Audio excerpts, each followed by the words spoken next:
eu sou a Luana Lessa e agora nós vamos falar um pouquinho sobre a América Latina e os desafios do mundo contemporâneo.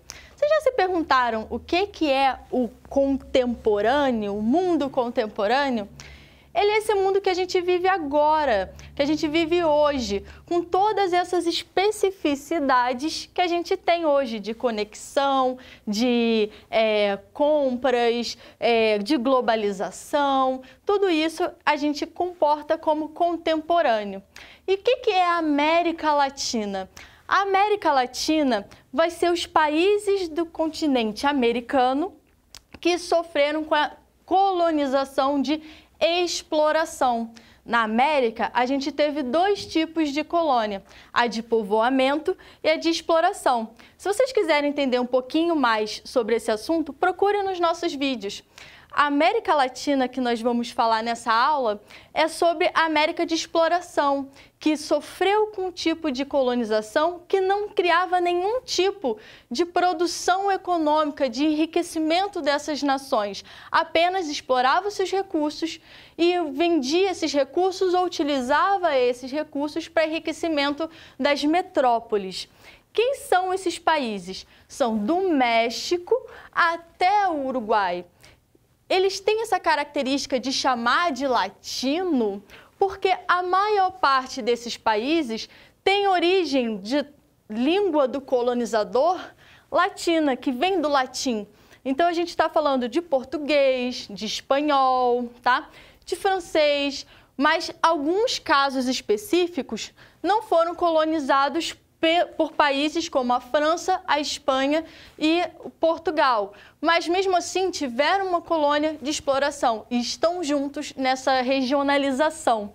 E aí a gente se pergunta, quais são os desafios da América Latina nesse mundo que a gente vive hoje? Bom, vou falar para vocês. Os desafios principais vão ser desigualdades sociais. E por que essas desigualdades sociais? Porque, lembra que eu falei, colônia de exploração? Pois bem, colônia de exploração só vai criar, pegar aqueles recursos para vender para os países estrangeiros. Então, a gente tinha, por exemplo, plantation aqui. O que é a plantation? A plantation é um tipo de produção agrícola onde eu tinha mão de obra escrava, latifúndio. O que é latifúndio? Grandes extensões de terras para fazer um tipo de produto. E aí entra a próxima característica da plantation, que é o quê? A monocultura. Eu tenho grandes espaços para produzir um tipo de produto só. Lembra Brasil quando vendia café? Então, monocultura. Eu tenho, por exemplo, a monocultura não deixa tempo para esse solo melhorar, para esse solo recuperar os recursos, né? É uma das características da plantation. Eu tenho, já falei, mão de obra escrava, latifúndio e monocultura. Qual é a outra característica? Exportação. Esse produto não ficava aqui nos países da América Latina. Eles eram vendidos lá fora. Eles eram para consumo externo. E aí, isso de ter o latifúndio gera o quê? Muita gente sem terra, pouca gente com muita terra. E aí, daí eu já começo a criar desigualdades sociais, porque muita gente não tem como plantar, não tem como viver da terra.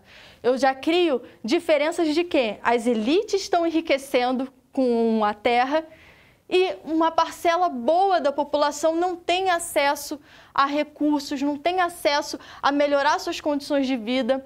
Os escravos vão sair da escravidão, mas não vão ter acesso à terra. E tudo isso vai criando cada vez mais desigualdades sociais que são muito alarmantes e até hoje fazem parte do mundo contemporâneo.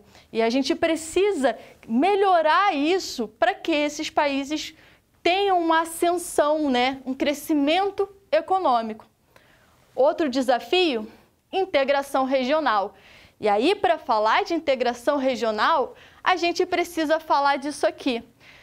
DIT ou DIT, Divisão Internacional do Trabalho. que é essa divisão? O mundo como um todo está dividido. Cada país acaba se especializando num tipo de produção e aí vende no mercado internacional. Lembra que eu te falei de exploração? Que eu falei para você que esses recursos iam para o mercado internacional? No mundo contemporâneo, isso continua existindo.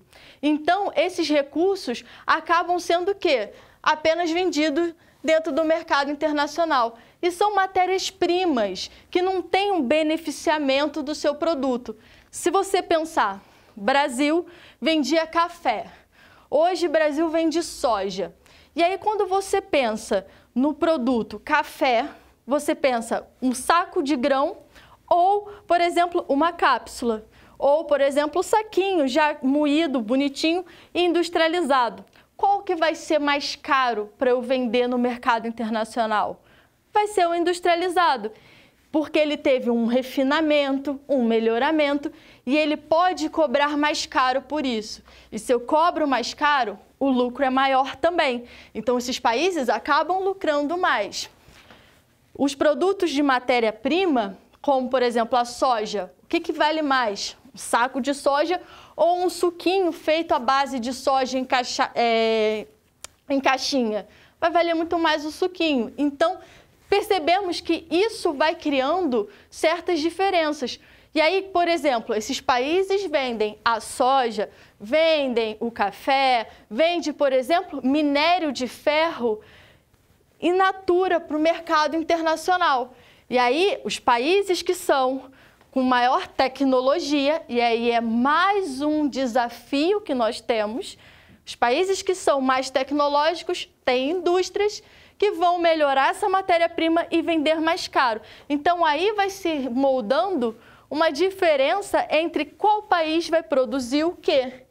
E aí, como é que a América Latina fica dentro da DIT? A América Latina, ela vai se classificar como dois tipos de países, que vão ser emergentes e periféricos. Os emergentes, eles vão ser países que têm indústria e para isso eles precisam melhorar o seu mercado consumidor e a sua tecnologia, que é um dos desafios da América Latina. Ele precisa criar a indústria, ele precisa ter um mercado consumidor.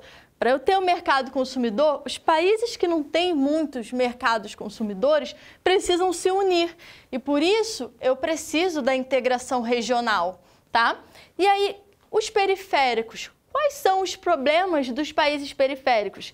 Eles não conseguem criar essas indústrias e ter um PIB, um produto interno bruto, que é a riqueza do país, suficiente para o quê? Para ele ascender como emergentes. Então, eles ainda são muito marcados pela sua dependência aos recursos naturais e exportar esses recursos naturais como in natura, com baixo valor agregado.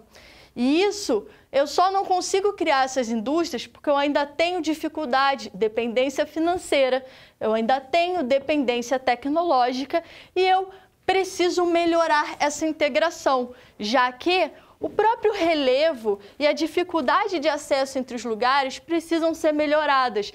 O relevo dificulta você criar ferrovias, você criar, por exemplo, rodovias.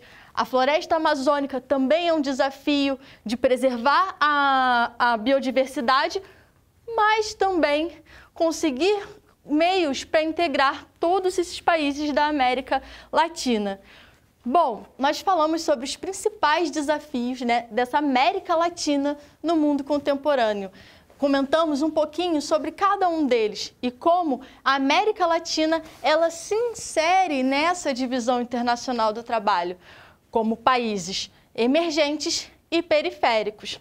Se vocês quiserem tirar uma foto do quadro, fiquem à vontade. Obrigada por assistirem essa aula e tchau!